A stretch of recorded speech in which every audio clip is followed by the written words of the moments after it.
Moving to a second set of recommendations we've produced, these are around the creation of a regulatory framework. In particular, one of the things we are proposing is the creation of a European Union agency for AI.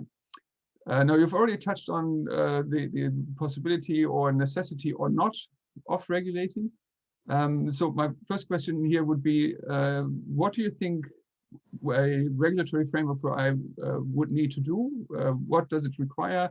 Do we need one or do we not need one? Do we have one? So in general terms, where do you think we stand? I think we need a regulatory framework on AI on the parts of AI that we need to regulate. But that also requires an understanding and definition of what AI is, because sometimes I feel like AI is something that everybody's talking about, but nobody actually knows what it is that they're discussing. So in that aspect, we definitely need it so that we are talking about the same thing. And then I also think we need a regulatory framework on the high risk aspects, and also making them both the developer, but also the implementer and the processor of the AI responsible for the effects that AI can have. And there we need to look at, do we need specific liability rules for AI? And also, how do we make sure that machine learning and sort of black box AI development is not completely intransparent, but that the developers of AI also then develop a way of being able to explain the results coming from the AI to consumers, citizens, and society at large. Okay.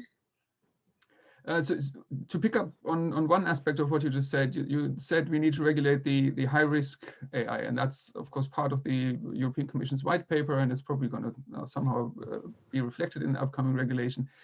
But my question would be, do you think this distinction between low risk and high risk is sufficient? Will this actually be able to guide regulation, or do we need something more complicated or more fine-grained than that?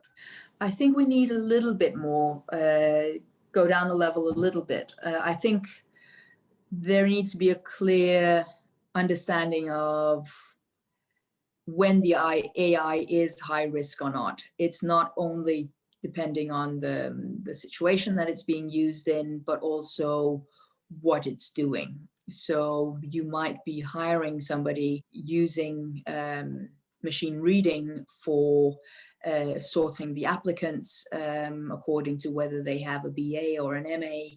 And that is, even though it's an employment situation, I wouldn't say that this is a high risk use of AI, because it's quite simple. It's perhaps not even AI, it's just machine reading.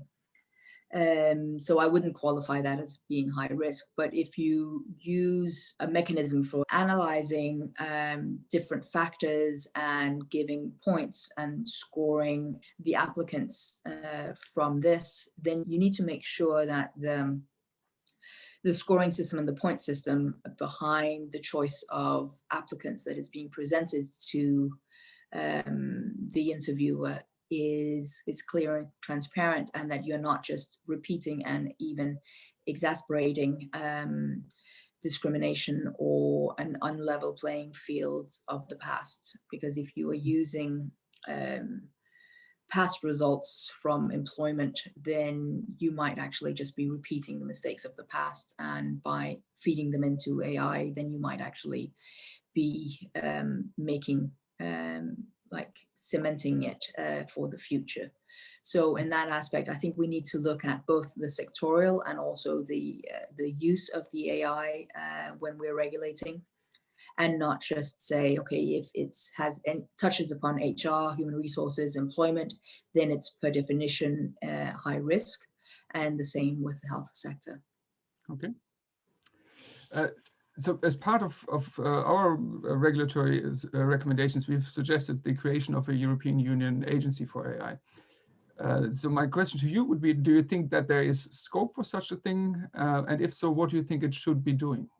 It depends a little bit on what the regulation of AI ends up looking at.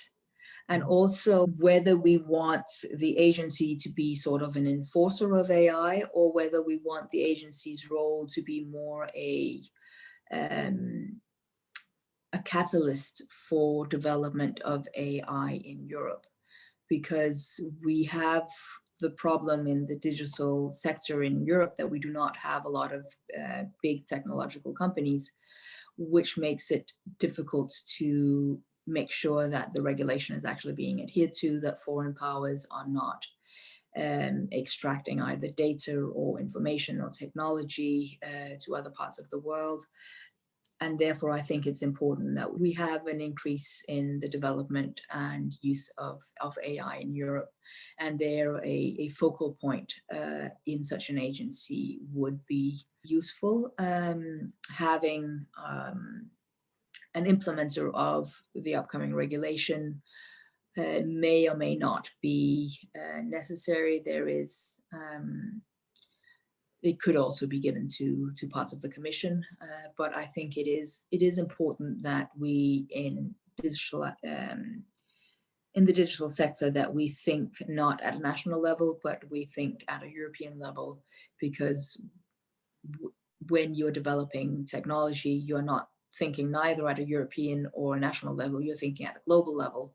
And if we want to be able to regulate this, then we need to come together in Europe. Thank you. Final question.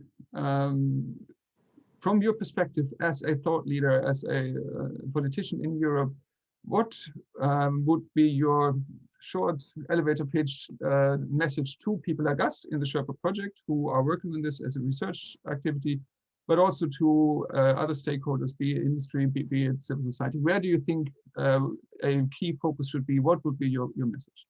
We really need to know what we're talking about when we discuss AI. We need to make it very clear what it is and what it isn't that we're discussing.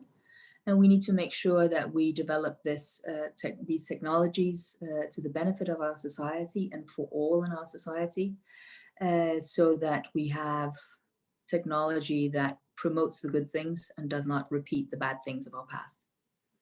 That is a great message. Thank you very much. My pleasure.